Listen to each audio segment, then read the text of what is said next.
আসসালামু আলাইকুম। সম্মানিত দর্শক, কেমন আছেন আপনারা সবাই? রাজনীতির অন্দরমহলে মাঝে, মাঝে এমন কিছু ঘটে যা আসলে বাইরে থেকে সহজে বোঝা পড়া যায়। ধরুন, একটি সরকার বিদায় নিচ্ছে। ঠিক সেই মুহূর্তে তারা যদি এমন কোনো চুক্তিতে সই করে বসে, যার খেসারত দিতে হবে গোটা জাতিকে কিংবা পরবর্তী সরকারকে, তখন পুরো পরিস্থিতি আসলে কেমন দাঁড়ায়? আজকে আপনাদের সামনে ঠিক এমনই একটি স্পর্শকাতর এবং গভীর বিষয় নিয়ে হাজির হয়েছে। যা শুনলে হয়তোবা আপনাদের মনেও অনেকগুলো প্রশ্নের জন্ম হতে পারে। আপনারা হয়তো এরই মধ্যে খবরের কাগজে বা নানা মাধ্যমে জেনেছেন সদ্য বিদায়ী প্রফেসর ইউনূস সরকার তাদের মেয়াদ শেষের ঠিক ৩ দিন আগে অর্থাৎ ৯ তারিখে আমেরিকার সাথে অত্যন্ত গোপনীয় একটি বাণিজ্য চুক্তি সই করে। রাজনৈতিক মহলে কান পাতলে কিন্তু শোনা যাচ্ছে অন্য একটি কথা। অনেকেই প্রশ্ন তুলেছেন, এত তাড়াহুড়া করে বিদায় বেলায় এই চুক্তির আসলে কি দরকার ছিল? নাকি এর পেছনে রয়েছে পরাশক্তিদের, বিশেষ করে আমেরিকান ডিপ স্টেটের কোনো সুদূরপ্রসারী নীল নকশা বাস্তবায়ন করার তাগিদ? এতদিন কিন্তু আমরা দেশের সার্বভৌমত্ব আর স্বার্থ রক্ষার নানা গালভরা গল্প শুনেছি, অথচ যাওয়ার আগে এমন এক অদ্ভুত চুক্তির গেড়া কোলে দেশটাকে ফেলে যাওয়া হলো, যা এখন নতুন সরকারের জন্য আক্ষরিক অর্থেই গলার কাটা হয়ে কিন্তু দাঁড়িয়ে গেছে। এখন একবার নতুন সরকারের দৃষ্টিকোণ থেকে পুরো ব্যাপারটা ভেবে দেখুন। তারা ক্ষমতায় এসেই দেখছে সামনে এক অথৈ সাগর।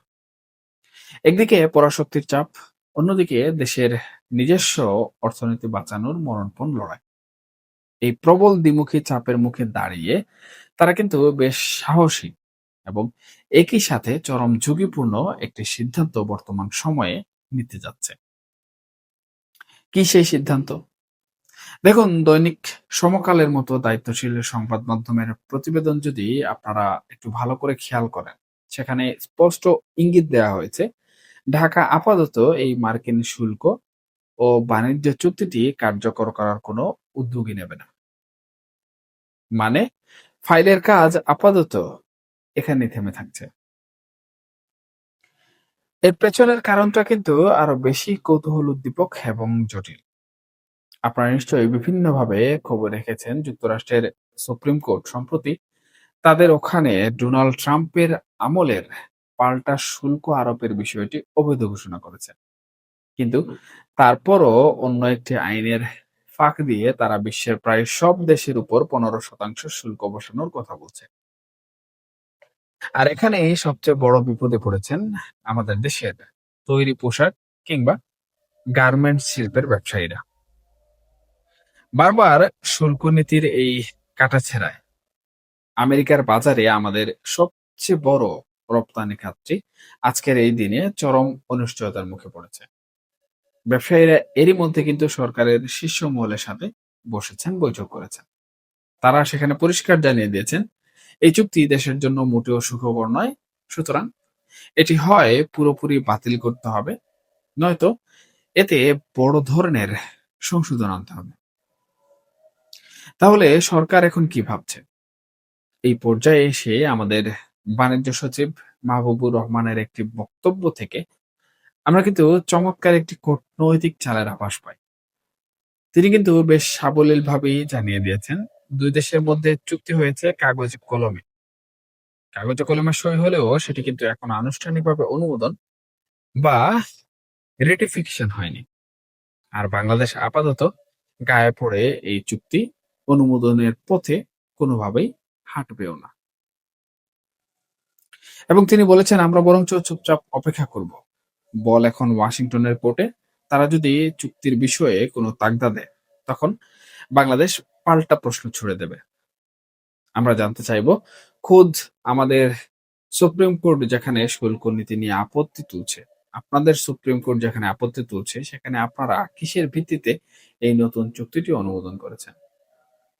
এটিকে বলতে পারেন এক ধরনের দারুণ কূটনৈতিক সময়ক্ষেপণ। কৌশল হিসাবে এটি হয়তো শুনতে খুব ভালো লাগে, কিন্তু বাস্তবতার মাটিতে পা রাখলে বুকের ভেতর একটু হলেও কিন্তু ভয় কাজ করে। চুক্তির শর্তে হয়তো লেখা আছে যে কোনো পক্ষ লিখিত নোটিশ দিয়ে এটি বাতিল করতে পারবে, কিন্তু প্রশ্ন হলো আমেরিকার চোখে চোখ রেখে এই চুক্তি বাতিলের কথা বলার মতো অর্থনৈতিক কিংবা ভূ রাজনৈতিক মেরুদণ্ড কি আমাদের সত্যি তৈরি হয়েছে? যদি তারা পাল্টা কোনো কঠোর পদক্ষেপ নেয়, তবে সেই প্রবল ধাক্কা সামলানোর সামর্থ্য কি আমাদের অর্থনীতি রাখে? এবং ঠিক এই জায়গাতেই একজন সাংবাদিক হিসাবে আমার মনে কিন্তু একটি বড় দার্শনিক প্রশ্ন জাগে। ক্ষমতায় থাকার শেষ মুহূর্তে যখন একটি সরকার নিশ্চিতভাবে জানে তাদের সময় ফুরিয়ে এসেছে, তখন কি তাদের এমন কোনো সুদূর প্রসারী দীর্ঘমেয়াদী সিদ্ধান্ত নেওয়া আসলে উচিত? বিদায়ী সরকার হয়তো নিজেদের কোনো নির্দিষ্ট কাজ হাসিল করে চলে গেছে, কিন্তু পেছনে ফেলে রেখে গেছে একটি জ্বলন্ত আগ্নেয়গিরি, যার উত্তাপে হয়তো পুড়তে হবে দেশের সাধারণ মানুষকে, আর কাঠগড়ায় দাঁড়াতে হবে আমাদের বর্তমান দায়িত্ব গ্রহণকারী নতুন সরকারকে। দিন শেষে এই বৈষয়িক কূটনৈতিক নির্মম দাবা খেলায় আমাদের দেশ কতটা নিজের স্বার্থে অটুট থাকবে তা কেবল সময়ই বলে দেবে। নতুন সরকারের এই কূটনৈতিক লড়াইয়ের ফলাফল দেখার জন্য আমাদের সবাইকে হয়তো আরো বেশি কিছুদিন অপেক্ষা করতে হবে। আজকের মতো আলোচনা এখানেই শেষ। আপনাদের কি মনে হয় এই ভূ রাজনৈতিক টানাপোড়েন আর পরাশক্তির সাথে লড়াইয়ে আমরা কি সত্যি জয়ী হতে পারবো? আপনাদের মূল্যবান মতামত কিন্তু অবশ্যই আমাদের জানাবেন। সবাই ভালো থাকবেন, সুস্থ থাকবেন এবং অবশ্যই নিরাপদে থাকবেন। আল্লাহ হাফেজ।